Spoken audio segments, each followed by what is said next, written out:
Peace Alliance Winnipeg, I want to thank you all very much for taking time to be here this evening. It's very important for us, and it's a very important meeting for everybody. I also want to thank and extend a very warm welcome to Malalai Joya. She has traveled very far on this tour, and she's come here to be with us tonight, and we are very grateful for that and very thankful. She has distinguished herself as a champion for the rights and aspirations of her people, and in doing so, she has risked her life to do that. We've all waited very eagerly to hear her speak because she brings a perspective that Canadians do not get a chance to hear. It is an important evening because we have opposed Canada's participation in the occupation of Afghanistan and everything that means. But we have not yet succeeded in ending Canada's role in that occupation. I'm sure that by the end of this evening, we will have new resolve to continue this struggle.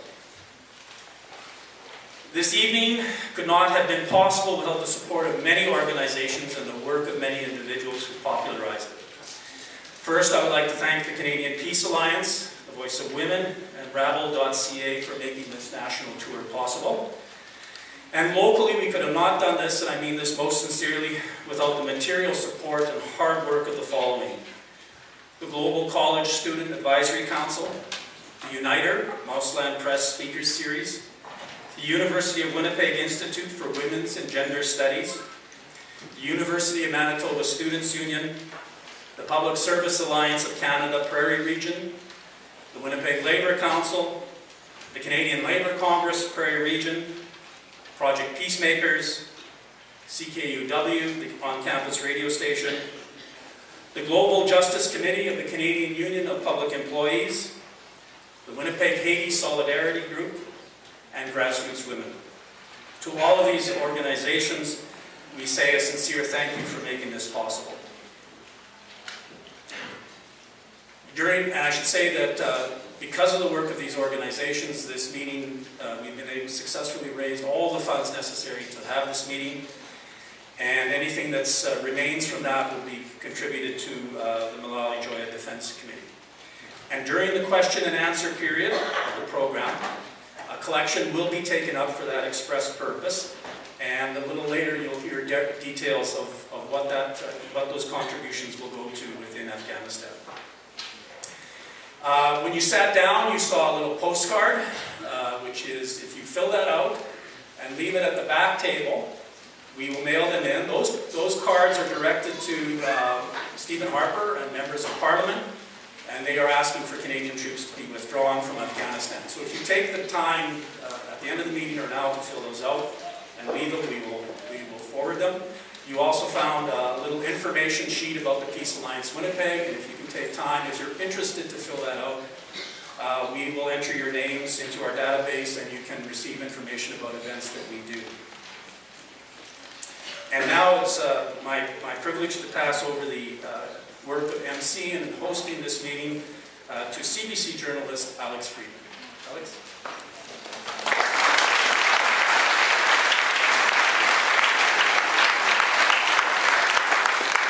Thank you very much, Glenn. Thanks to the Peace Alliance and, of course, everybody I mentioned for all the support.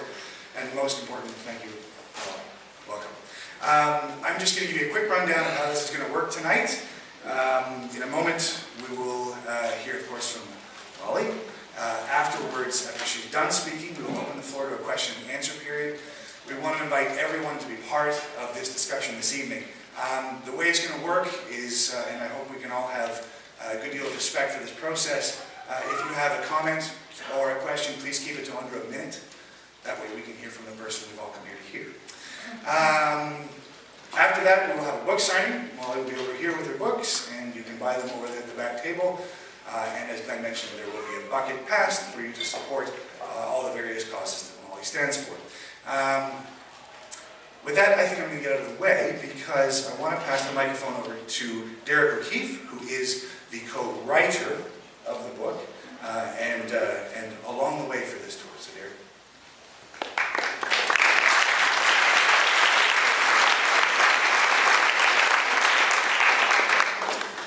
Thank you, and thank you all for coming tonight. To the organizers here, you've got a packed house, and I'm happy to report that this is the 4th day of the tour and in Canada. We had a packed house of close to about 1,000 people in Vancouver on Saturday night, and then about 350 looking something like this all filling into the hall in Victoria yesterday. So this bodes well, I think, for the peace movement in Canada. And part of how I came to have the great honor of working with Malalai to bring her political memoir to publication was through my involvement in the anti-war movement in Canada. I've been an activist with the Stop War Coalition in Vancouver for 7 years now, and involved in the steering committee of the Canadian Peace Alliance.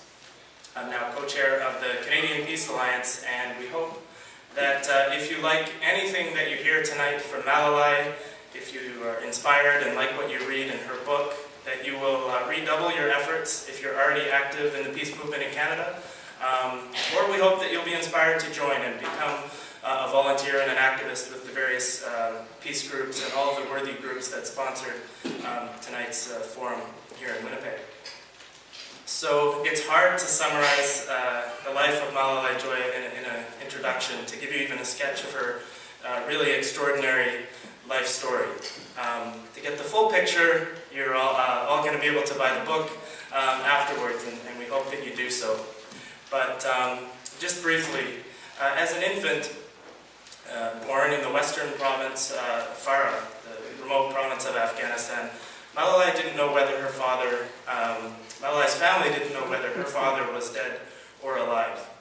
She didn't meet her father until she was 4 years old. He was fighting the Soviet occupation of Afghanistan, and for that reason, first of all, he had lost a leg after stepping on a landmine left by the Soviets, and then he had to go into exile in Iran and wasn't even able to communicate to his wife and their growing family back in Afghanistan. Malalai was reunited in the refugee camps of Iran with her father, and later grew up in the refugee camps of Pakistan, where hundreds of thousands of Afghans were driven in the 1980s, and many of them remain today refugees in this war-torn country. Malalai is just over 30 today. She's been an activist for more than half of her life. In the refugee camps of Afghanistan, she was moved to action by the suffering of her fellow refugees she saw all around her. She had the fortune to go to a girls' school in one of the more progressively run camps in Pakistan. So she wanted to return the gift of education to other girls and older women. She began teaching literacy courses in her early mid-teens, which is really a remarkable thing. She would go to school during the day and then volunteer to teach in the evening. She even taught her mother to read and write in one of these camps in Pakistan. If that wasn't enough, at the age of 19, she made a decision to go back into Afghanistan during the years of the Taliban regime and teach at the clandestine girls' schools, risking her life every day, smuggling school books underneath her burqa to teach in these schools that were held in the basements of families that supported the right of women and girls to education. Then she moved on with the same organization that she worked with under the Taliban to her home Farah province. She returned there and set up, worked as the director of a medical clinic and orphanage in Farah province. Later tonight, there's going to be donation buckets going around, and one of the projects that Malalai Joya supports with all of the proceeds from both her book and her foreign speaking engagements is this medical clinic.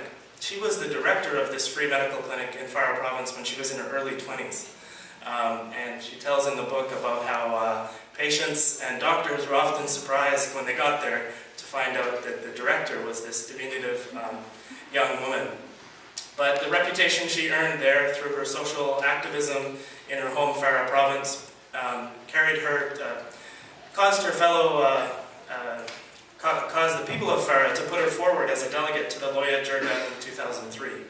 And this is the moment that sort of changed her life and really defined her place in the modern history of Afghanistan as one of the great heroines in the long history of Afghanistan. In 2003, at this Constitutional Assembly, to which she was the youngest elected delegate, she was also the only delegate with the courage to stand up and openly denounce by name the warlords that were before her in the hall. She denounced them and said they should not have no part in the future of Afghanistan. They shouldn't be part of this client government that was being set up by the occupying powers. And for making this speech, which only lasted 90 seconds, they cut her mic at the 90-second mark. She was immediately subject to threats. People rushed towards her, attempting to attack her.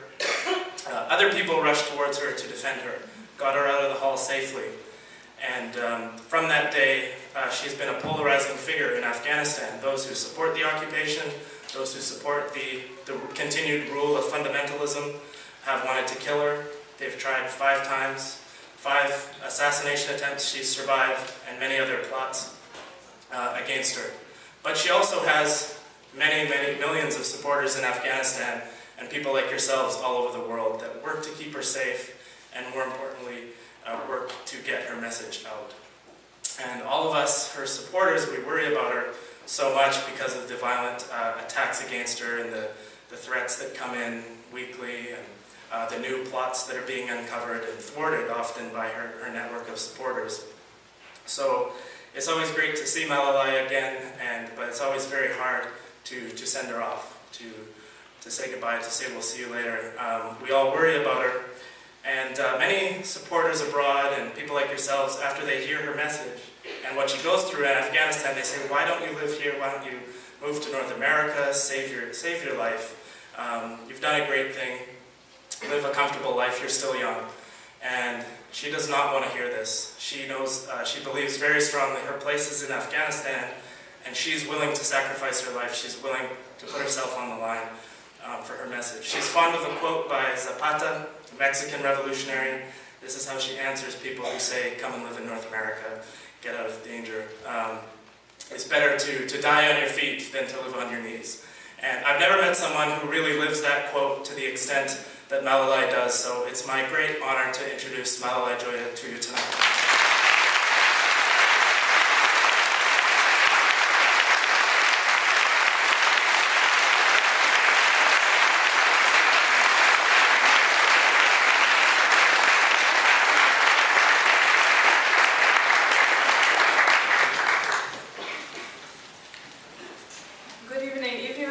Nice to meet you all. First of all, I would like to thank all peace-loving activists and organizations who organized this event and invited me here and gave me this opportunity to talk about the ongoing tragedy in my crying country and also about the realities of the so-called war on terror by US and NATO.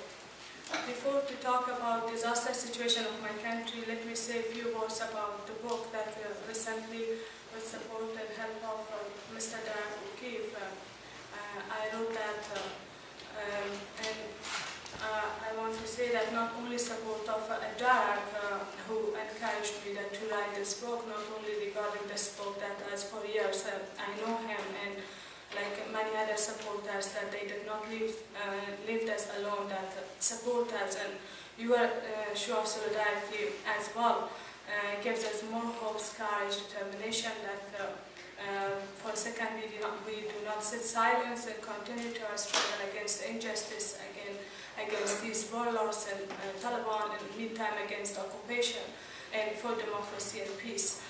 Through your solidarity and support, you are giving helping hand to pro-democracy and anti-fundamentalist movement in Afghanistan. As always, I'm saying I'm short of words on behalf of my people to thanks for support and solidarity of justice-loving people, great people around the world, in US, here, every year when I attended conferences, I receive warm support on behalf of my people from great people of these countries.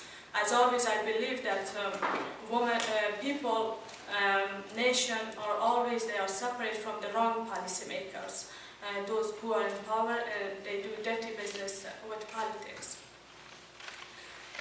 Regarding the book, as after 2003 I became famous. I attended in some conferences on behalf of my people as a speaker. After my speeches, some supporters asked me to write a book on my life. I didn't agree with them. I told them I will introduce to you some other activists, peace-loving activists, justice-loving activists, that they are still risking their life underground in Afghanistan. Nobody know about them. As always I'm saying, they are the secret hero and heroine of our country. For me it was important to write about their life story. Also some orphans, widows, that they should share their sorrows and suffer with you, great people around the world. But supporters told me that Malalai, you can write about their life story as well on behalf of the world generation of your country. And it has 3 reasons I accept to write this book. First, to tell the truth, as still in my country, the first casualty is the truth. And also mainstream media still put dust on the eyes of the people around the world. The second reason was that to tear the mask of these fundamentalist warlords who are photocopy of the Taliban and who did civil war in Afghanistan from 92 to 96. And after 9/11, physically has been changed, mentally same they come in power. That's why today's situation is disastrous, especially for the women, half of the population of my country. And still with their suit and tie and talking about democracy, with their bloody hands deceiving great people around the world. And the third reason was that, as a tip of the iceberg, the sorrows and pain of my people reflect in this book. While I believe that books is not enough to write about deep tragedy of my country, especially this 30 years war. Hopefully this book will help to open the eyes and mind of great and justice-loving people around the world, as in this catastrophic situation we really need your solidarity and support, your helping hand, your practical hand. Especially we need your voice against the occupation in our country and against these misogynist warlords who are now negotiating with Taliban together. They continue to their fascism against my people under the name of democracy, women's rights, human rights. As I come from a land of tragedy like Afghanistan, that after 9/11 tragedy, US and NATO, including Canada government, unfortunately they pushed us from the frying pan into the fire. As I said earlier, that they brought in power, brought in greed of the Taliban with mask of democracy and power, and still they continue to their wrong policy in Afghanistan and support these criminal, these misogynist terrorists in Afghanistan. As under the banner of women's rights, human rights, US and NATO occupied my country, today situation for women in most of the provinces of Afghanistan is like hell. Today, killing for women that much easy, like killing a bird. Some stories, shocking stories that I wrote in this book also you can read, but let me give you a few examples about the catastrophic situation of the woman. As today, in most of provinces, the situation of women is as catastrophic as it was under the domination of Taliban.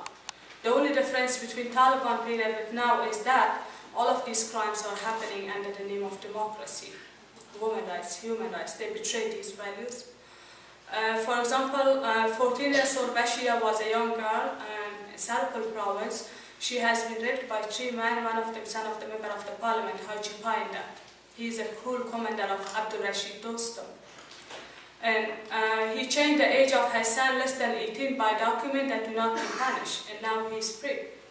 After this crime happened in Sarpal province, 6 more rape cases happened in the same province. 5-year-old babies, 12-year-old girls, and last month 5-year-old Fazila in the same province, Sarpal province. She has been killed by a 40-year-old man because she do resistance that do not be raped. And today, rape cases, kidnappings, acid attacks, domestic violences increasing rapidly. And as I said, situation for women day by day getting worse. Every man thinks of women commits suicide because there is no justice. And many examples like this, but day by day these warlords, misogynist warlords, they themselves tear their mask for you great people around the world. Maybe you heard about the Shia law, that it's the misogynist law against Shia women that fundamentalist Shia in Afghanistan made during this non-democratic election. And this law, 7 articles of this law quite similar like Taliban. You can see in Human Rights Watch website at least. Let me give you one article of this law as ban women to go out or have job or go to the doctor without permission of their husband, which is elementary rights of the woman. While we have in our constitution equal rights for men and women. Today this constitution looks like a beautiful thing in the shelf of Hamid Karzai to deceive people around the world. But some shortcoming it has if you put in practice. If Democrats come in power after 9/11, justice-loving people, while we have like your country, today situation was much better. And no need to be any troops in Afghanistan, no need to send any taxpayer money in Afghanistan. But unfortunately, because of these warlords who are, first of all, misogynist, especially women and children, they are the most and first victims. If they make this kind of law or do not make, they are already in power, continue to their fascism. Again, the only difference between Taliban period with now is that they make legal their crimes. And despite national and international condemnation, this law has been passed by Hamid Karzai, this shameless puppet man who did compromise with the warlords, betrayed a lot of my people, especially women of my country, through support of these misogynist towers, and now negotiate with Taliban. Many times invite Mullah Omar, this fascist man, and Gulbuddin Hekmatyar also to join the government. There are not only women of my country that they suffer a lot. Today, millions of Afghan men and women, by presence of thousands of troops in Afghanistan, they suffer from injustice, insecurity, corruption, joblessness, poverty. And to know better about the wrong policy of your government, first of all, Canada as being part of NATO. Only this point is enough. After 9/11, they changed Afghanistan to the center of drug. Taliban, these medieval-minded, ignorant people, they almost destroyed opium. It was about 185 metric tons. But now, since 2001 until now, 4,500% opium increased.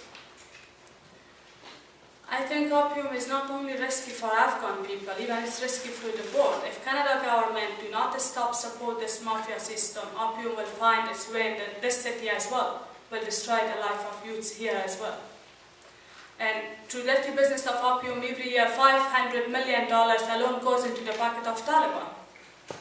And recently, New York Times gave a report, brother of Hamid Karzai, Ahmed Karzai, is a famous drug trafficker who's living in Kandahar. My people call him a small push. And he receiving millions of dollars by CIA. It was another news that recently New York Times gave report. And this is Canada government that do not raise the voice against that, at least to make powerless one of the puppet that has been exposed, even sometimes by mainstream media. But they want to surge more troops in Afghanistan and send more taxpayer money to such a corrupt system. To know better about the catastrophic situation of Afghanistan, I think another example also enough that recently UNDP gave a report, maybe you got this news, that Afghanistan is ranked 181st out of 182 countries. Regarding official reports, $36 billion the government of Hamid Karzai received this 8 years. Most of these money went into the pocket of the warlords, drug lords, these NGO lords, donors, and these officials themselves.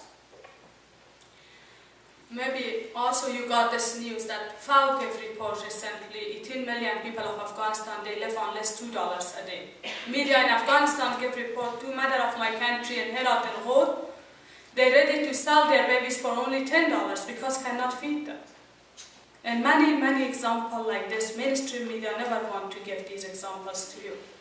And again, they are supporting such a corrupt mafia system of Hamid Karzai. Now my people is crushed between two powerful enemies. From the sky, occupation forces bombing and killing civilians under the name of Taliban, most of them women and children. And the ground, Taliban and warlords together continue to their fascism. To know better about role of the troops and wrong policy of your government, I think only this is enough to see the website of Professor Mark Herald, this great American man who dedicated his hours to this website. You can see the pictures of the victims as well in this website. That this 8 years, more than 8,000 innocent civilians has been killed, less than 2,000 Taliban. Before to tell you about role of the troops, let me say condolences on behalf of my people to those suffer mom in Canada, as I said in the US, also to those suffer mom and also in other NATO countries. Through you, if you pass the condolences to them, but please tell them this message as well. Please change your sorrows and your tears to the strength and raise your voice as much as you can against the wrong policy, against the war crime of your government. Because these troops themselves are the victim of the wrong policy of their government. They send him for bad cause, for war. Your government, US government say war of Afghanistan is good war, war of Iraq is bad war. I don't know what is the difference between the goal of war. And role of these troops. Let me give you a few examples. In Prairie province on May, we are in the west of Afghanistan, those who voted me and I became elected in the parliament. And one day more than 150 civilians has been killed when they did bombing on May. It was the worst massacre after 9/11. Most of them was women and children. 11 bodied, their families still didn't find. Even they used white phosphorus and cluster bomb. And in Kunduz on 9th of September, they did bombing recently. That 200 civilians has been killed and injured. Even they are bombing our wedding parties, what they did in Kandahar recently, maybe you hear, that US troops is there. And one day, the night that the groom was his marriage party, he has been killed with 6 more civilians in the village under the name of Taliban. In Nangarhar, they did bombing, and one day more than 47 people has been killed, including the groom and bride. In Nuristan as well, this list can be prolonged. After all of these war crimes, White House says, apologize. Karzai's puppet regime, this mafia system says, thank you. That is it. I think the blood of my people is not water that they shed. It worth as much as the blood of Westerner would. And that much my people now fed up that they say, we don't expect anything good from you, just stop wrongdoing. And they don't want to listen anymore, thank you and apologize. They want the end of this so-called war on terror, which is war on innocent civilians, means end of the occupation, as soon as possible. Your government say after 2 years we are leaving Afghanistan. But on behalf of my people, I am saying don't deceive anymore people of your country. If today you leave Afghanistan, it's much better than tomorrow. We don't need this kind of so-called.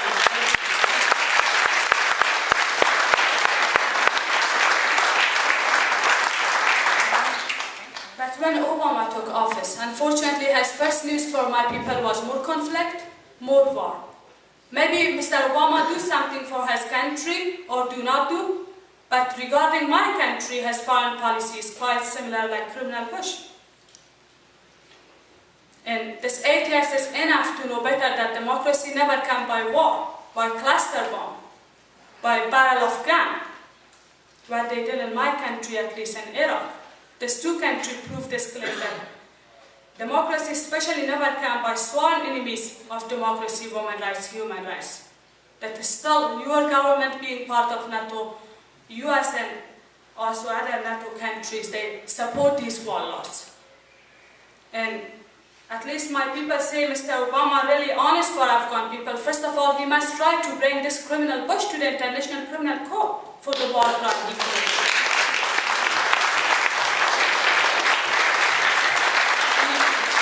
He must say apologize to my people as soon as possible. He must end this occupation. And now Mr. Obama declared barbaric Taliban, these terrorist people, as moderate to join the government as well, while we have no moderate Taliban. How they recognize that terrorist is moderate, that one is not. In the meantime, without to say apologize to my people at least. And also a fascist man like Gulbuddin Hekmatyar, they want to bring in power, as criminal Bush put price on the head of Gulbuddin, this terrorist man. His name is in the blacklist of the UN as a terrorist. But Obama many times invited him to join the government. Regarding official report, that much civilians has been killed in the period of Obama is much more than criminal Bush. And now Obama not only followed the wrong policy of the Bush in Afghanistan, he started war in Pakistan as well. And he's supporting the criminal regime of Israel. What's going on today in Palestine? Anyway, but if really he is honest for Afghan people, he must end this tragic drama of so-called war on terror, and he must stop war in Pakistan at least.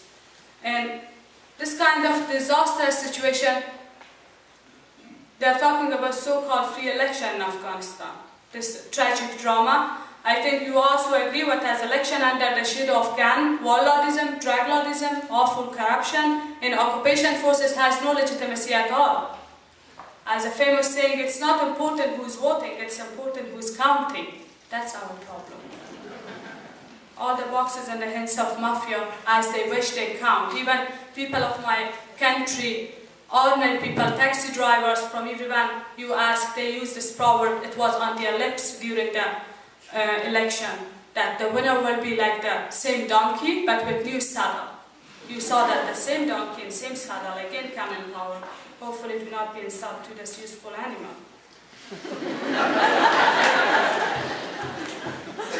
Anyway, most of these candidates was discredited and known faces. And for the second period, this election has been happening between Hamid Karzai and Abdullah, who both of them have many similarities, betrayed a lot of my people, both of them in white towers, man like Mullah Omar and fascist man like Gulbuddin Hekmatyar as well to join the government. And this 8 years is enough to know better about both of them. As Abdullah was foreign minister of Hamid Karzai, who belonged to this fundamentalist party who did civil war in Afghanistan from 92 to 96. You can see Human Rights Watch website, Amnesty International website to know better about this so-called Democrat with suit and tie. And now these warlords, they divided to two parts, a group of them that campaigned for Hamid Karzai, and another group for Abdullah, and both of them did countless dirty deals with them, and they have no problem with each other. Again, they will join their hands. As now, underground effort is going on to bring Abdullah also in power. And millions of dollars they spent, more than $250 million during this election, while my people do not have enough food to eat. There is no security. In the meantime, they understand their vote has no role in this election, especially in the past, they betrayed their vote as well. That's why millions of Afghans did not attend in the election.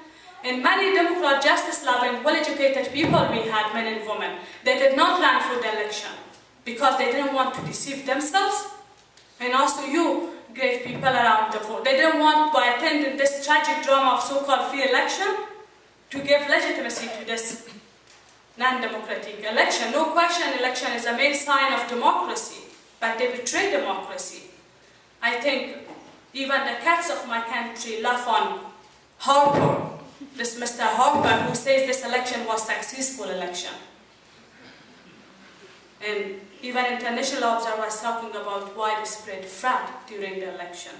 Anyway, after the result of this election, you will see that, as I told you, they invite Gulbuddin and Mullah Omar as well. The situation will be more disaster, more bloody, especially for the women of my country, because these misogynists who are in power, they mix Islam with politics and as a weapon use it against women of my country and still continue to their fascism under the name of Islam plus democracy today.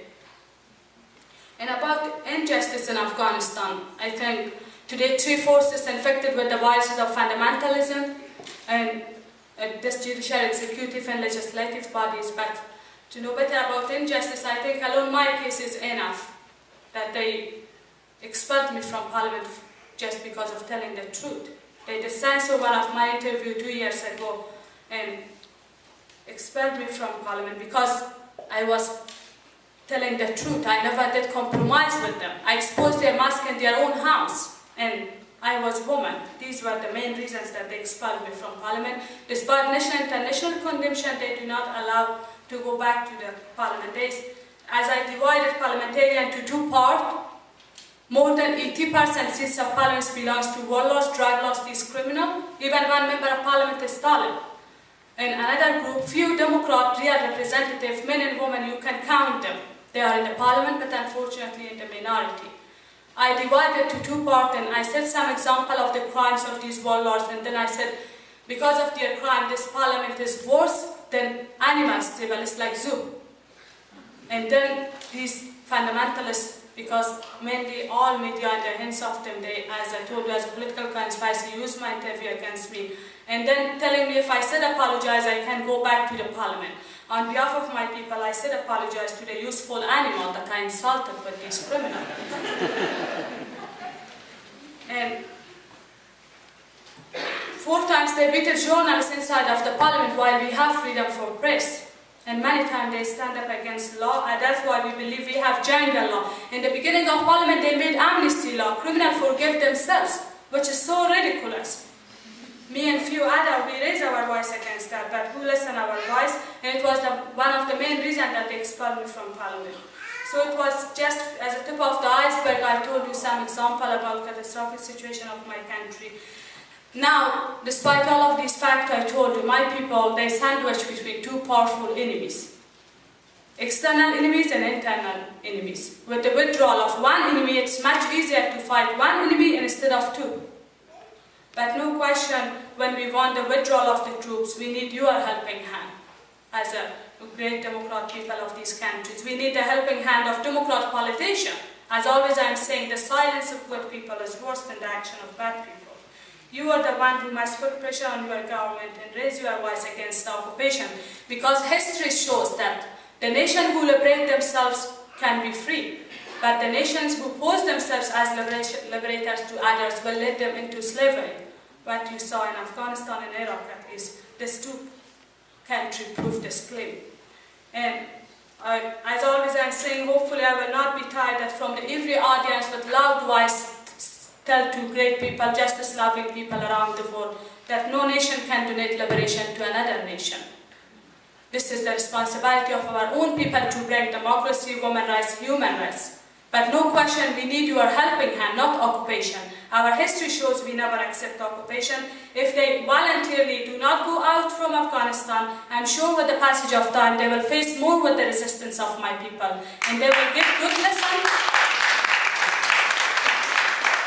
They will give good lesson to US as a superpower country with 40 more countries who now occupied my country. Same they gave good lesson to the Russia, the superpower country in the past, and British 3 times. So as long as these warlords in power, no hope to come positive changes in the life of the men and women of my country. Despite all of these sorrows, suffers and problems, maybe one question come in your mind, what's the alternative? I think it's so easy to understand. If really these wrong policymakers who do dirty business with politics, they stop their wrongdoing. First, they must apologize to my people in this occupation as soon as possible. This is the first alternative. Second, stop arming the warlords, not negotiate with Taliban. This 8 years is enough to know better about their wrong policy. The third alternative, support democratic-minded people of my country that like your country and other countries around the world, we have a lot. Justice-loving, intellectuals, high-educated professors, some parties, more than party intellectuals we have. But there is no honorable job for them. And many risk for them, but they are active. Please support them if really your government honest for my people. And after this 8 years, it's not too late. If they give us honest, and as they are not honest, it's better leave us alone, then we know what to do with our destiny. If they let us a little bit breath in peace, then we can rebuild our country even with our empty hands. And the fourth alternative, this superpower country with 14 more countries in Afghanistan that right now today, together with UN, they must put pressure on neighbor countries like Iran, Pakistan, Russia, Uzbekistan, etc., who support Taliban and also warlords. As I told you, that they are not honest for my people, it is better leave us alone. Educationally, they must support my people, as education is a key toward emancipation. And they don't want that my people get education. And later, if was time, I will talk more about that how much they betray still even education in Afghanistan and women's rights more in Afghanistan. Because they are afraid from power of the half of population of a country, which is a big power. Let me conclude today's event with quote of Brecht, this democrat, justice-loving man, who says that those who do struggle may fail, but those who do not do struggle has already failed.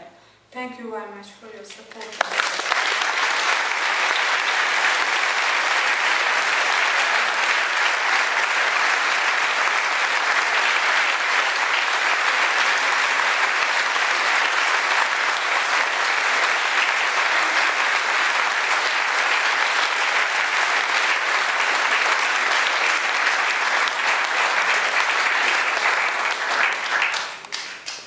Thank you very much. So we'll proceed now to the question. question and answer period of this evening. A reminder that as we do, you will see those buckets passing around. The money is all going to support Malalai's causes. None of it is going to support what we've done this evening. That's all been covered by the sponsors. Thank you for that in advance. Now, the way we're going to work this, I believe we have one person over here. I have two people with microphones. We're going to have somebody on the upper deck as well with a microphone. Yes, someone's going to proceed up to the upper deck. So, if you've got a question, raise your hand. They will come to you with the microphone.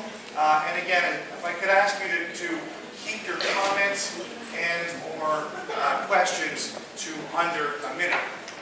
Well, I see one hand right up here. You're quick. Why don't I come here? Go ahead. Hi. One of the best kept secrets of dirty politics is that the authors of pre-9/11 documents, I'm going to have to look, I can't remember, who became high officials in both Bush administrations, indicated a new Pearl Harbor was a necessary precondition for a quick U.S.-led takeover of key strategic and resource-rich regions of the world. The empirical evidence definitively rebuts all U.S. official theories explaining and evidently false explaining the new Pearl Harbor. They're explaining what happened on 9/11, the new Pearl Harbor, an evident false flag attack and pretext for the U.S.-led invasion of Afghanistan. I wonder, Malalai, if you have favorite pieces of information, you've given us a lot, which if widely known, might generate an even greater public pressure to end the U.S.-led occupation of your country. Excuse me. Just to be to the point, could you help me, please? My listening is weak. Just to be to the point, if you have to me, I wonder if you, Malalai, if you have favorite pieces of information which, if widely known, might generate enough even greater public pressure to end the U.S.-led occupation of your country.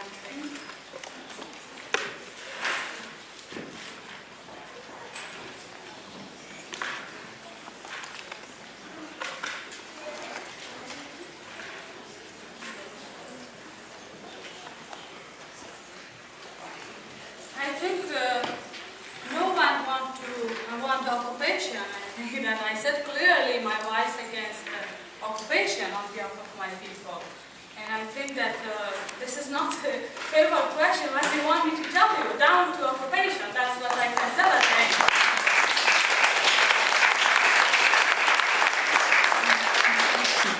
Do you want that someone come occupy your country? I think for everyone, their first mother is their country.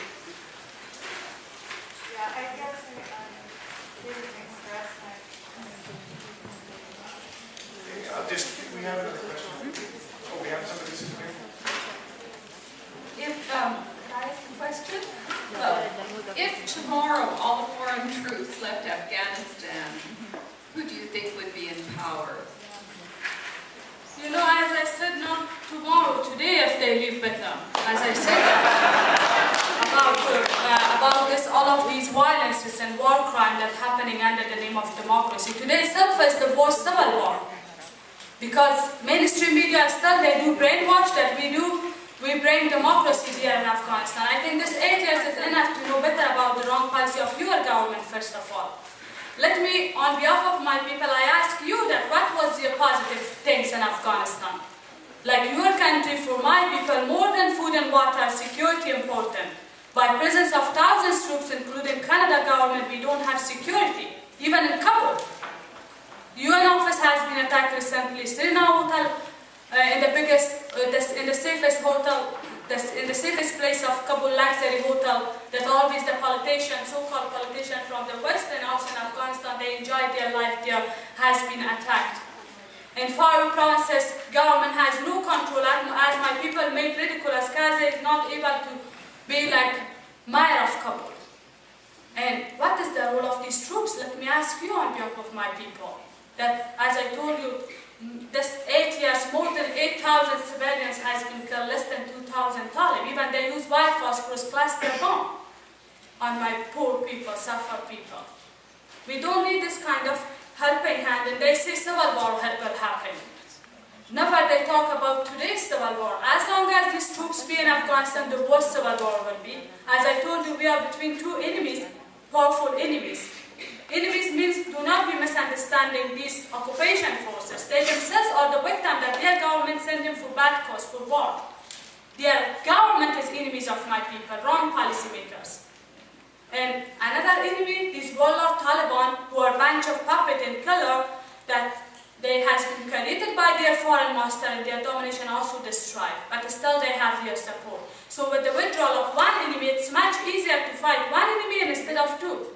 That's what I can tell you.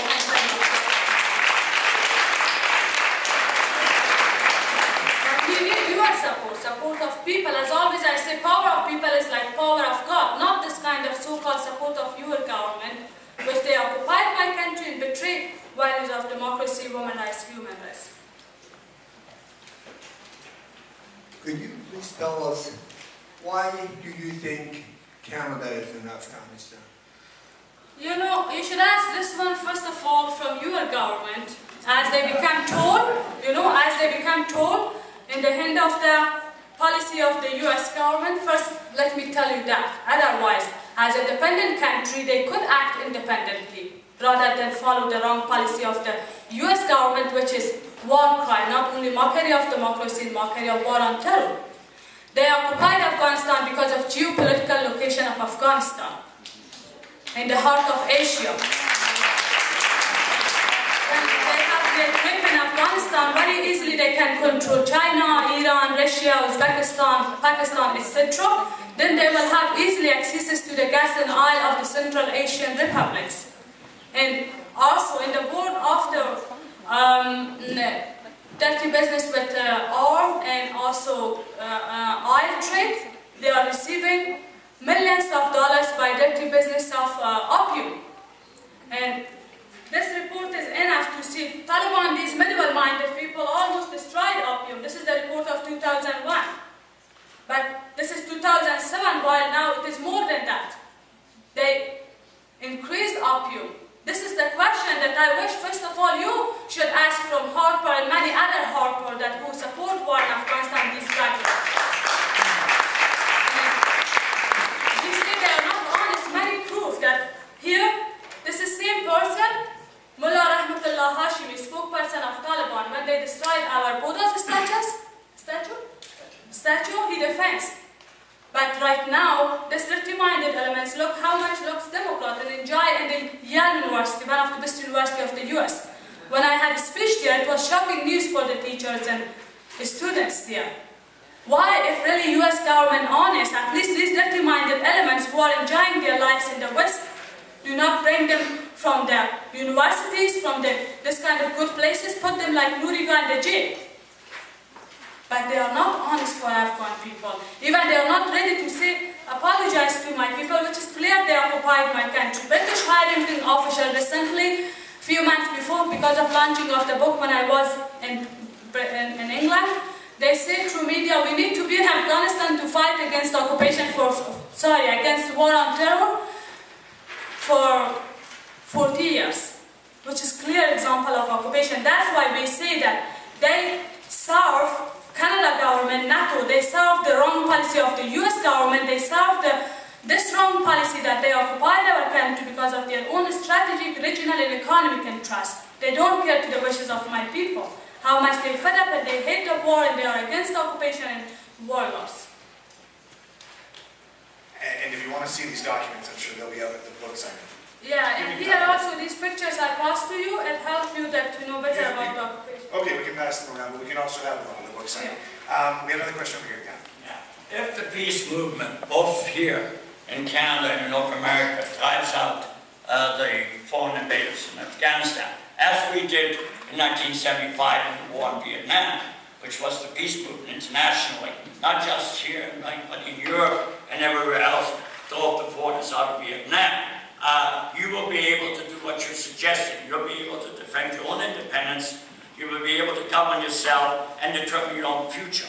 However, picking up on the question, Islam is still the prevalent religion of Afghanistan. Whether you're progressive or even reactionary, the country is an Islam country. And as such, is Islam compatible with democracy? You suggest that you can, but the only country that is Islamic today that is potentially democratic is Turkey. Every other Islamic country is a dictatorship or monarchy or some other form of government. I'm just wondering how you defend yourself in terms of the future of Afghanistan. Let's assume all of the foreigners are out, and you say you have your own enemies to fight beyond the foreigners, the enemies, the Taliban, the warlords, and everything else, and the present government that you have there. How are you going to be able to determine that you can create democracy within an Islam country? You know, I think that this also the mainstream media to brainwash to you, great people around the world.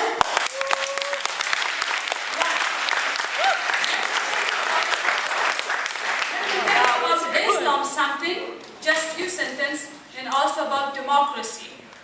First, elementary meaning of democracy is government of the people for people. But the enemies of my people, enemies of democracy, they come in power with the mask of democracy. And by support of, first of all, your government, as this 8 years followed the wrong policy of the US, but 40 more countries who betray democracy still. They give bad view about democracy to the most of non-educated sufferer people of my country, while many times they show their love to democracy. They come on the streets, they do demonstration. This is a step of democracy. Millions of Afghans did not attend the election. Their political knowledge improved a lot. It's true that they are suffer poor people. We lost almost everything, but we gained these positive things. This is hope. And this is democracy. When they make this kind of disgusting law against Shia's women in Afghanistan and there's no security, they come on the streets, they do demonstration, democracy. Many times people show their love to democracy, that they have no problem with democracy. This is just propaganda, Western democracy, I don't know, Islam democracy, because they do dirty business with politics and make confuse the people around the world that I don't know Islam democracy. Same in my country. Those misogynist terrorists who are photocopy of the Taliban, they commit their crimes under the name of Islam. While my people, they have no problem with Islam at all. Their problem is with Islam of Osama bin Laden, Mullah Omar, Sayyaf, Rabbani, Kanuni, Dostum, Ismail Khan, Mohaqqi, Gulab Zoi, Ulumi. And finally, their problem is with so-called of democracy of criminal Bush and this Mr. Harper, who support them. And I'm going to waste our time about that, and please stop this propaganda. When you are the one who must raise your voice against this propaganda that, I don't know, Islam with democracy, they don't suit each other and they have problem, no. And again, I stress in this comment, as long as these dirty-minded elements in Afghanistan to be in power, and also their foreign master continue this wrong crime, in Afghanistan, not wrong crime, crime is crime, this war crime. Then religion is good tool in the hand of these dirty-minded elements to mix with Islam, to mix with politics, as a weapon, use it against people, especially women. What they did, at least in my country, what they do in Iran, fascist regime of Iran. See how your government is hypocrite, government of US first of all. Enemies, fundamentalists of Iran is enemies of the US, fundamentalists of Afghanistan is friend of the US. Both same. Both afraid from the, secularism, because they know if we will have secular democrat government, even Mullah Omar come in power, not able to continue to have fascism under the name of Islam. I went in Pharaoh, in the very dark place of Pharaoh. In the mosque, I had a speech about secularism to the people. I told them the meaning of the secularism, they clicked. But in Afghanistan, when you talk secularism, they accuse you as blasphemer, they will put you in the jail, or kill you, or have to leave Afghanistan.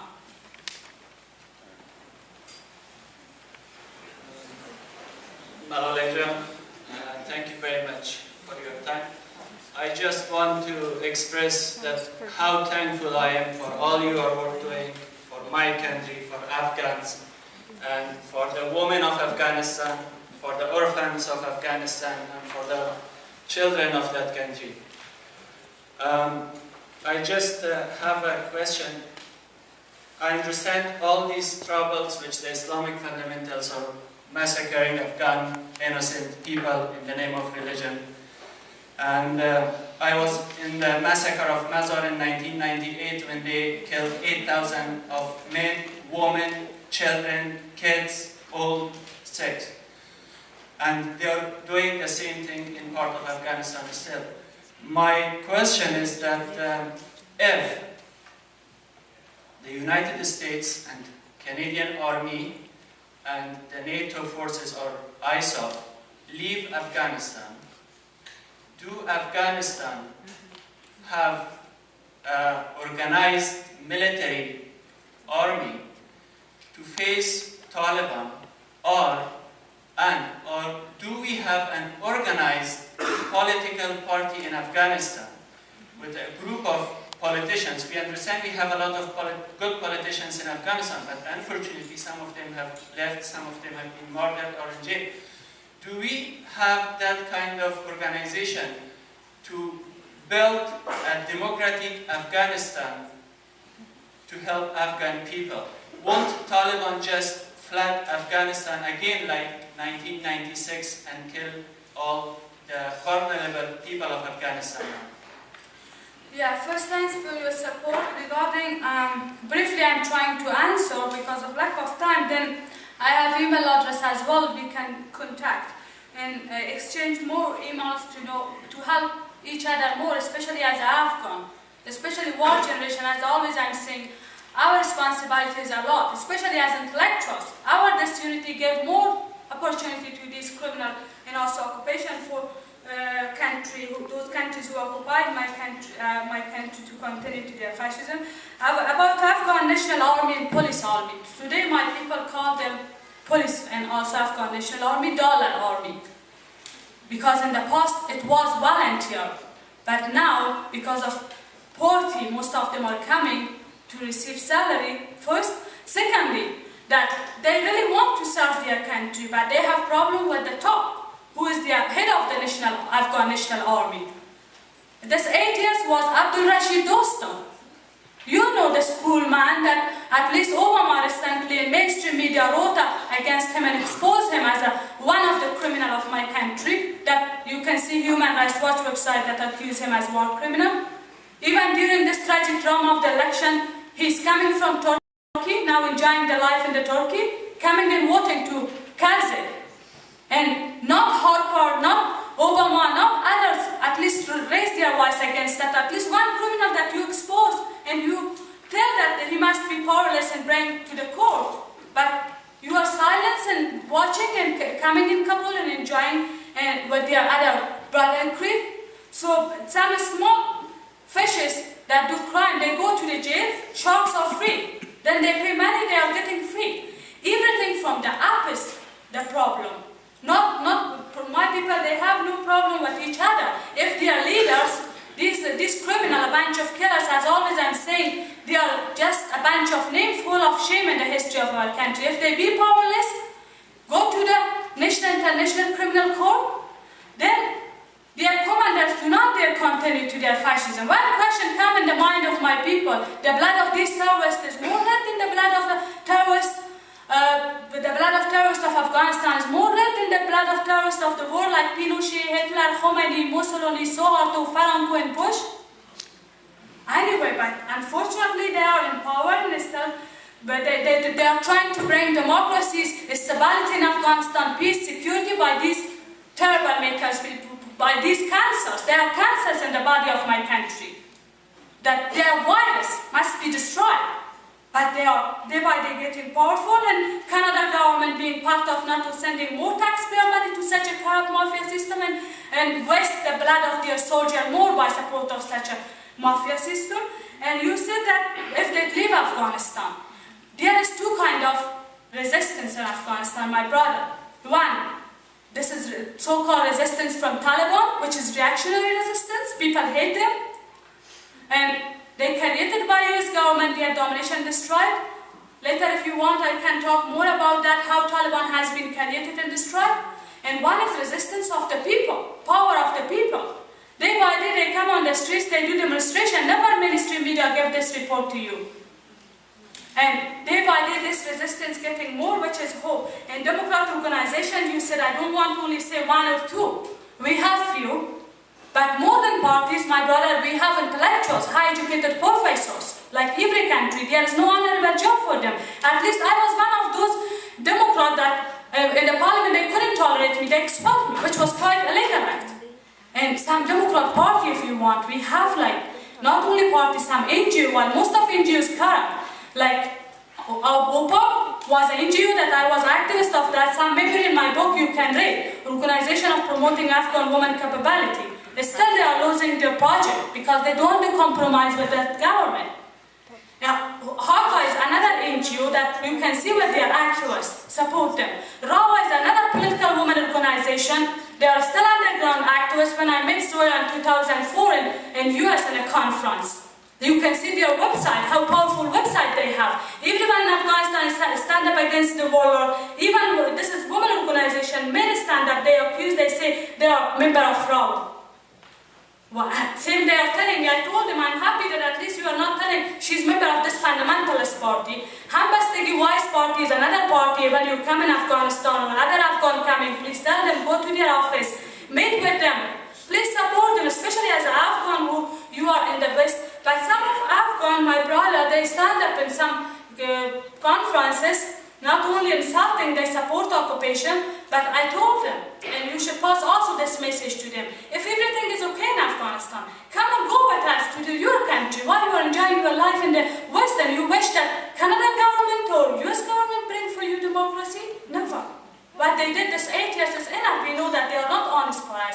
But huge difference between wrong policymakers and good policymakers. As with some of them, I have appointment with some Democrat member of the parliament in Canada.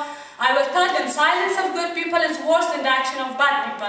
And huge difference between the people and wrong policymakers. We need support of you as justice-loving people. And one chapter of my book dedicated to this question, how you can help. Because of lack of time, not possible now to tell you. And you can read that. Let's join our hands together as much as we can support each other.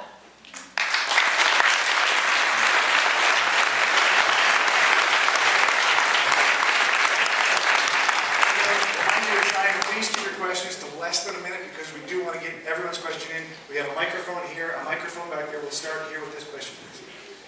Some years ago, there was a photograph shot. It was called the Malalai Massacre. Young children who were terribly badly injured by the actions of an unfair war. I wonder if you could paint for us the picture, because I don't expect you have photographs to show us tonight. What happens when the children and the men and women, young and old, are struck by the bombs with phosphorus? Can you paint us a very clear picture of what happens to them at the moment of the bombing and for the rest of their life? Yes, some pictures I passed to you, but I had a lot of pictures, even white phosphorus picture that they used, and also this cluster bomb. By email if you want I can send you, because when I passed the photo to great people in the audience, then some of them not coming back. I had an appointment with one of the not good politician of US. Unfortunately, he was supporting occupation and shamelessly asking me where is the proof. Then I showed some of the pictures to him, and I said, if you want, I can send to you. And which is now, it is open secret, my sister, that they use that, and not only this uranium, that this cluster bomb that they use in my country, not only risky for my people, for the generation, and also especially children, even for these troops themselves as well. And for more details, more examples from different sources, if you want, I can give you my email. I can send you that, and some website you can see also, it help you to know better.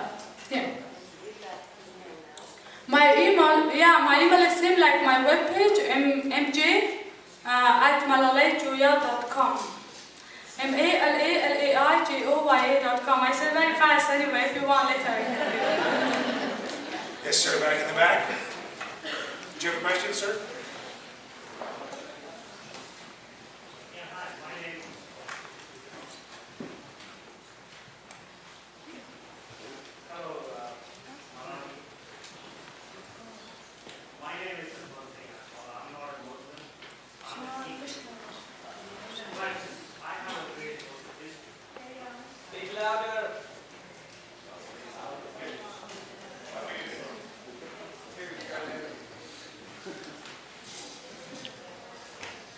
start the day. That's good. That's great. Thank you. It's working. I don't have to say 1, 2, 3. Hi, Malalai. Hi. My name is Satwan Singh Atwal. Yeah. As you can see with my turban, it looks like a Taliban. But No, please.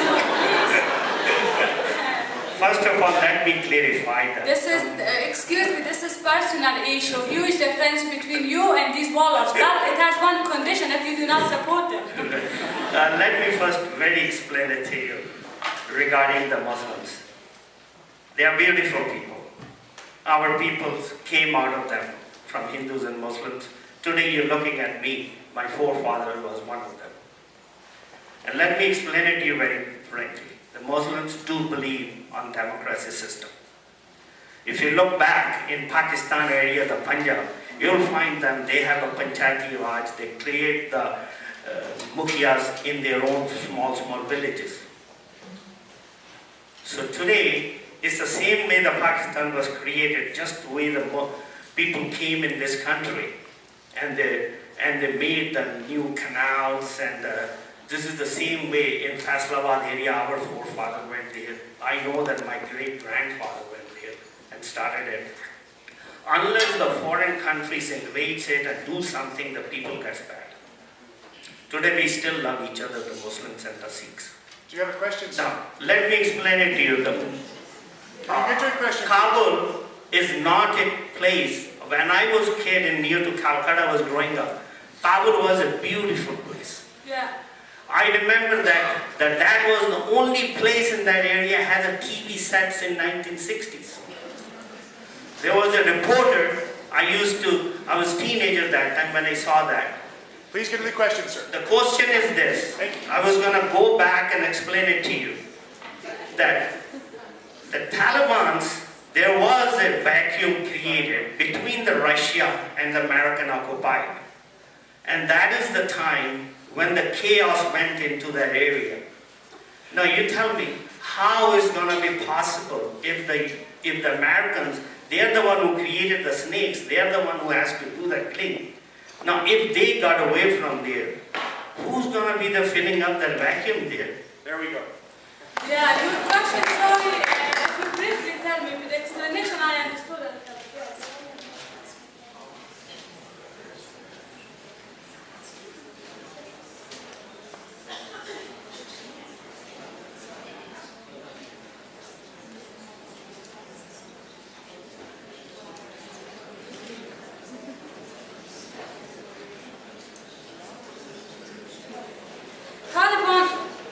Taliban, let me tell you briefly about the Taliban. Taliban has been created in the religious school of Pakistan by support of Saudi Arabistan and CIA. Still, they have their support. As now, ordinary people of Pakistan, when you ask from them, they put the name of their madrasas, Talib-making factories, because they do brainwash there. If really Obama honest for Pakistan people, first of all, close the door of these Talib-making factories. But anyway, they invested millions of dollars on Taliban and also these warlords since Cold War because they need to them. You can read Ghost War book. I is for infidel, bleeding Afghanistan, and hopefully my book also will help you to know better about their black background. And many sources I gave in this book to read them.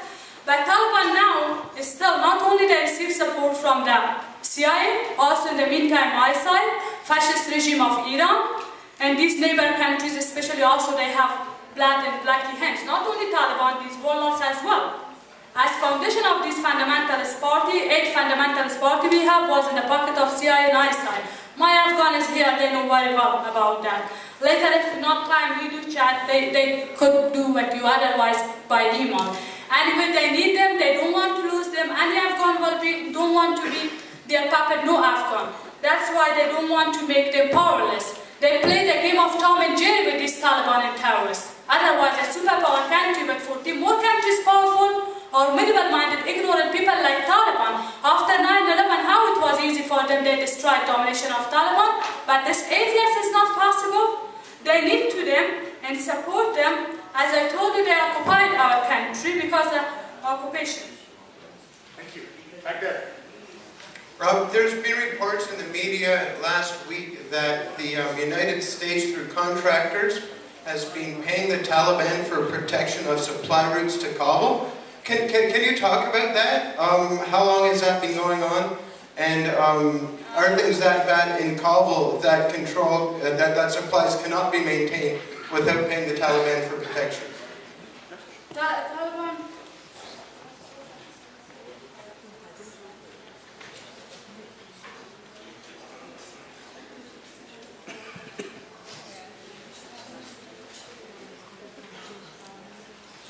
Again, by email I can send you more examples, but let me give you few, at least two or one example. Recently, maybe you hear Karzai himself said to BBC that I got report from Afghan people in Kunduz, Baghlan and Samangan province during the night, unknown helicopter bringing all men there. To make there also more insecure than by media giving you report that there is security not good, surge more troops in Afghanistan, etc. And also many other reports, even in the Parliament of Afghanistan, these warlords sometimes expose that, give report from their provinces that they support Taliban, and many discussion in the Parliament. And also in Farah province, we are in the West, I represent in the Parliament, that they give report people in the, when I went in Farah on January, and I found that I went there, people was telling me, Malalai, PRT, you know PRT, this American forces there. They have very good relationship, close relationship with Taliban. Some famous killer Taliban like Shinshi, very famous in Farah, and Shivan of Farah is very famous that Taliban, they are powerful. And these PRT, they have very good relationship with them. Some things that the people took, this police took, the police of Afghanistan, in the pocket of them, PRT caught. Those thieves that stole the cars of the people, killed the people on the streets on the way that they are traveling from one district to another district. Then these PRT say we talk with them, release them. Tomorrow these thieves are free. And people do not dare to tell them, yesterday you were thief and today why you are free, whether to be punished and etc. And many report like this today directly and indirectly they support Taliban. For example, in Kandahar, maybe you got this news that recently, from the sky, the airplane of the troops, they drop new guns and also food for their troops that they brought in the area that famous they're stolen. They drop and then they say, oh, we did mistake. We thought that there is our troops. How you do not recognize? And many other provinces in Helmand, the example often also same happen. But report that not only me, you can see that other people by email I can give you. And many other examples. In Musa Kala, chief district of Helmand province, there is lots of British troops. And this Mullah Abdul Salam, a famous killer Talib who did massacre in Mazar Sharif, willing to say apologize to my people, became chief district of Musa Kala. And he said no word against Taliban, never exposed. How we should trust to stop the violences of the Taliban. Always mainstream media and media in Afghanistan busy that there is Taliban getting powerful. And Taliban already in power. One member of parliament is Talib Mullah Abdul Salam Rakiti, who raped 3 Chinese women when was commander of Sayaf, this wanted criminal, and then became commander of Taliban. And even he's running for the presidential election, which is so ridiculous. We have them at prostitution. Those accused as war criminals, they must not run. Why Harper do not raise the voice against these illegal acts? And many other, those who have troops in Afghanistan. Mullah Mutawakkil, foreign minister of Taliban, has good life in safest place of Kabul. Mullah Abdul Salam Zaif, ambassador of Taliban, was in Pakistan, has very good life in Kabul in safest place. All expenses the government pay, sometimes as a politician even coming to the media. This list can be prolonged. Mullah Asala Rahmani in the Senate, not elected, appointed. And Mullah Rahmatullah Hashimi, at least that picture I showed you, and many like him, dirty-minded elements enjoying in the West. And they are already Taliban in power, but for them maybe they are moderate because they are pro-US terrorists. But for us, they are not. We have a question up on the upper deck. One of the responses of the Harper government to the criticism of the military action in Afghanistan was to promise to give 50% of foreign aid from Canada's budget to Afghanistan.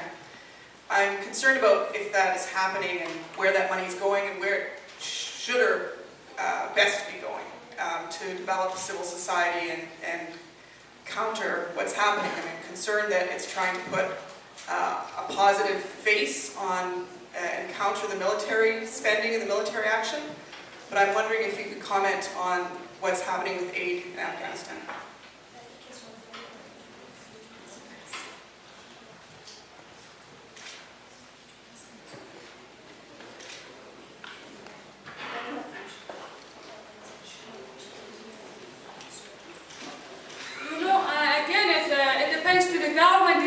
People in power, and this 8 years is enough. As I told you, that much money has been loaded, and now your government send more taxpayer money, waste their money by support of this corrupt system.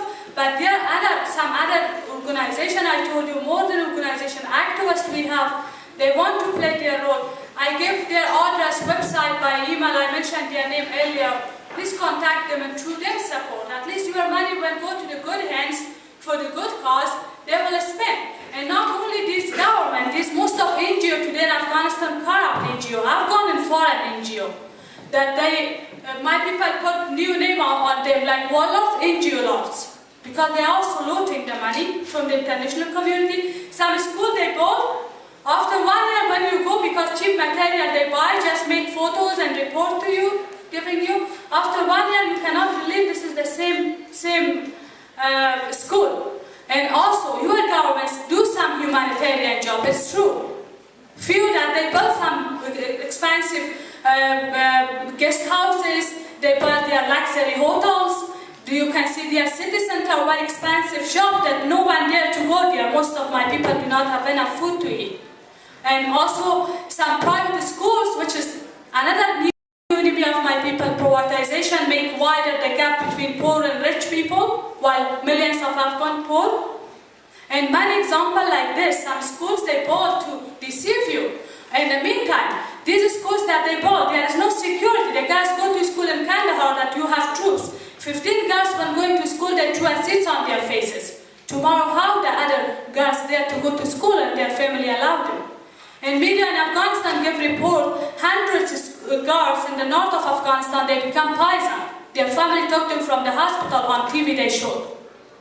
Tomorrow, how they dare to go back to the school? They cut the ears and nose of the teacher for months, they are not giving salary to them. And even government give report that many doors of the schools has been closed, and many examples like this are in far provinces. Under the tent, there is no enough stationery for them. So many problems they are studying, which is hope. Please support them through good people, good activists, not through this mafia system. At least put pressure, first of all, on your government. Stop wasting the money and the blood of your soldiers by support of this mafia system. Now, we only take, I'm sorry, don't hurt me for this, only one more question. And that's simply because we have a limited amount of time. We want to make sure you all get a chance to get a book signed. We have a gentleman with a microphone right over here. Ms. Joya, thank you very much for your presentation tonight. Yes, correct. My name is John Ryan. I used to be a professor here, and I was in Afghanistan in 1978, I think the year you were born. I don't have a question for you, a very brief comment. It'll be very helpful if you could give us the background to how all this tragedy occurred. When Taraki, the university professor, created a revolution in April of '78, he started off with a secular government. Women were given equal rights. The big problem was he wanted to introduce land reform. The mullahs went to Pakistan to object to this. The United States then entered this. And it was the United States then came in and killed Taraki. A CIA agent took over. They brought in the Mujahideen. The Afghanis were not fanatics, so they brought in fanatics from the Middle East, including Osama bin Laden. Some 40,000 of them. So the Mujahideen were brought in not as Afghani people, and the Taliban were created by Pakistan. I think you should give this kind of background, first of all, so people have some idea. It wasn't the Soviet Union that began this, it was the Americans that began this, and I have written articles on this. Thanks, Sam, for the statement. We thank you very much for that statement. We'll get one more question in here. I know you've been waiting for a long time.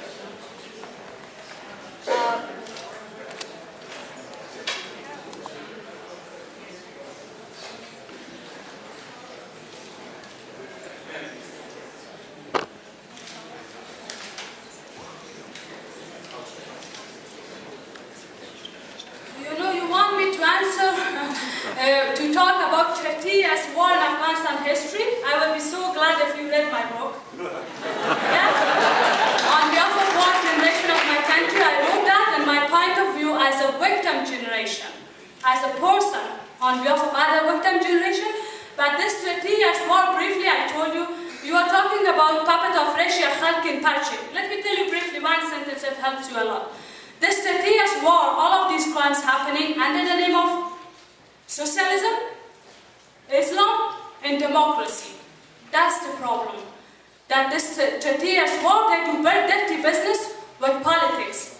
And this puppet of Russia, Khalkin Parchami, they call themselves secular, while I believe secular people is not like that. You have here secular people. They should, but the meaning of secularism for me as a war generation, as an intellectual, as a Democrat person, is that politics must be separate from the wrong policy makers. Sorry, politics must be separate from the religion, from the Islam in my country.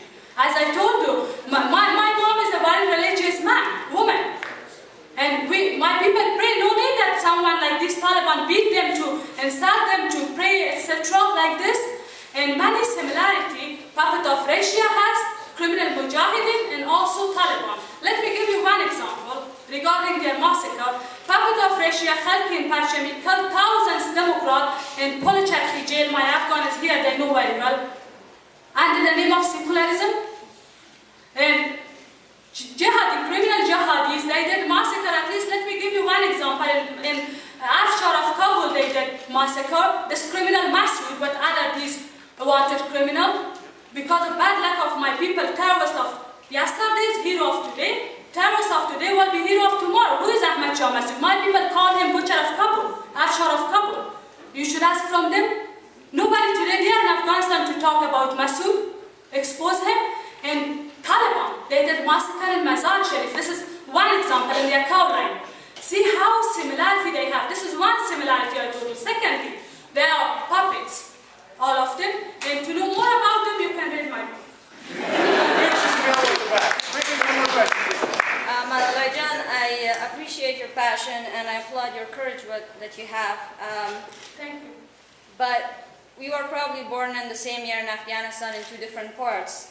I have lived under similar regimes except for Taliban and after, but knowing the regime that it is there, knowing the warlords were warlord first, they had powers first before they entered into parliament, and I don't think you disagree with me with that. How do you think moderate-minded people like yours would actually be able to organize well enough without any support and actually be able to do something? Yeah, I will appreciate if you would say that comment in Persian as well, just to not be misunderstood. Yeah, please. قبل زلمی بود که مثلا گفتم که در warlords های افغانستان کسایی که در جنگ بودن اینا اول خودشان مثل کریمینال که فعلا بودن اونا پیسه و پاور پیش از اینکه به پارلمان داخل شوند. چطور فکر میکنین که کسایی که فکرشان بازتر هستن و میخواین بر افغانستان به شکل مادرت رژیم پیدا کنن اونا چه قسم میتونن که ارگانایز شوند یک جای شوند و بتونن که افغانستان به قسم مملکت جور کنن که so-called democratic باشه و functional باشه. Yeah, and the second part I think that you said how I did all that. And people like yours, yeah. Yeah.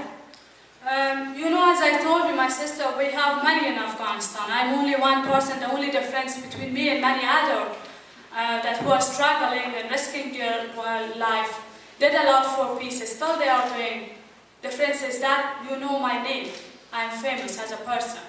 When I stand up as outspoken against them, expose them as. But there we have many other. But the problem is that in this book, not only I expose this criminal, I expose some so-called Democrats who do compromise with the warlords. Here talking about secularism, they are talking about Islam. They are so hypocrite. Like we have our foreign minister, Azam Dodfar, like Espantain, Azam Dodfar, and many other so-called Democrats. The head of the so-called independent Human Rights Commission of Afghanistan, Dr. Sima Saman, that she belongs to fundamentalist party, his Islamic party of Khalili, that famous in our country, this Wahdat Islamic party, Irani party, because this is puppet of Iran. And the leader is Karim Khalili, who accused as war criminal by Human Rights Watch, and right now he is assistant of Hamid Karzai. Even Human Rights Watch recently said Karzai insulted the people of Afghanistan, but I said no, he is betrayed. And this Dr. Sima Samar proof you can see on YouTube as well that Karim Khalili introduced her to one foreign supporter of them that she belongs to their party. Anyway, many other proofs my Afghans sent me document that she did interview by their magazines, fundamentalist magazine, that she's member of them. But even she became candidate for the Nobel Peace Prize. Her name was on the top of the list of the Nobel Peace Prize. This is just insult to the peace. That's why these fundamentalist race propaganda, they say Malalai is against secular as well in Afghanistan, some good politician. I'm asking you, is they are good politician? How I should ask you in a way of question. Is they a good politician? With their background, now they learn very well to talk about democracy, secularism. And just because of the position, they do compromise with them. No question, we have few Democrats in the power, my sister, that they do not have bloody hands, but they do compromise in the parliament. Also, few Democrats, we have some memory because of lack of time not to tell you. Let me tell you one, the day when they beated me. Some of these women rounded me. One of them was really Democrat woman that he one has been beaten and there is strong support, few of them men, but some other, especially these women rounded me. You know, one of them told me, Malalai, we stand up with you on that day they beat you. You can see on my webpage this claim, because you are Tajik. I said, who told you I'm Tajik? I'm Afghan. We had King Amanullah Khan. He's one of the heroes of Afghanistan. He got the freedom of Afghanistan in the past. And in my book, with more details, you can read about him. He's saying, Uzbek, Tajik, Pashtun, Hazara, Baloch, etc., all of them are Afghan. Yes, we are Afghan, but these Taliban and these warlords, dirty-minded elements and puppet of Russia that now they join their hands together and they have high posts in Afghanistan and they destroyed our national unity, first of all. Still, US government, through them, played this wrong policy, divide and rule. This was the first gift of the British in my country in the past that they occupied. Still, through dirty business, through their dirty-minded elements, they do this wrong policy. Same day in Iraq, they divide, they put people Shia to fight against Sunni, against each other. In my country, still they don't let people that bring national unity through these dirty-minded elements. Anyway, but we can be unity. I said to some of Democrat organization intellectuals, they say, I don't like this Democrat party, I don't know, in this part I not agree with them, another one has another own opinion. Okay, this is democracy, we should have different opinion, but in main cause we are agreed. We are against occupation, we hate this warlord, we hate Taliban and puppet of Russia, this bunch of killers. Blessed to join our hands together, as always I'm saying, our disunity give more chance to these fundamentals, especially for you who are in the West. I appreciate that if you be more active, especially as an Afghan, as you are, but is not enough. Please be more active as much as you can. Contact some Democrat organization in Afghanistan, together what we can do. As always I'm saying, I don't fear death. I fear political silence against injustice. And we don't need only, we need a helping hand, honest hand, helping hand support of great people of these countries. Also, first of all, my Afghan, especially war generation. Our responsibility is a lot.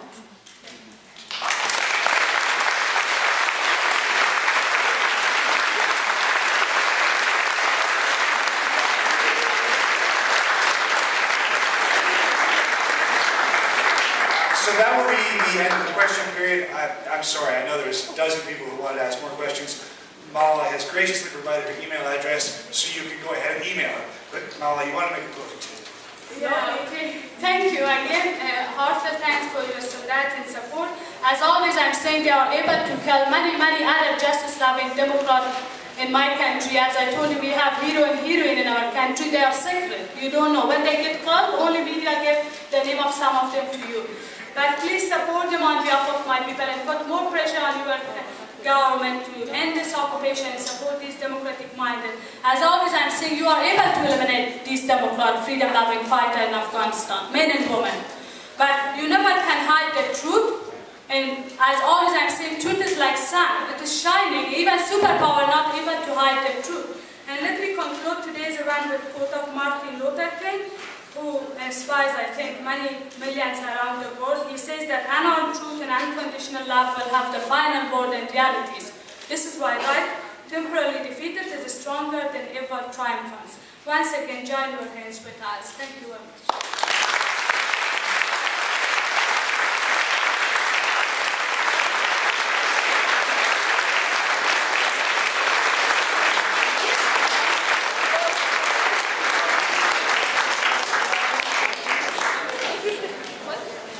Malalai, if Afghanistan didn't need you so badly, I'd kidnap you to run in our next federal election.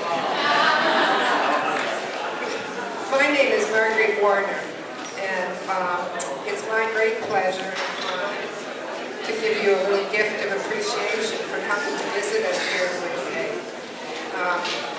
What's in this package is something called a Métis scarf, and it's a symbol of very important events and parts of the culture of Manitoba and the history of Manitoba.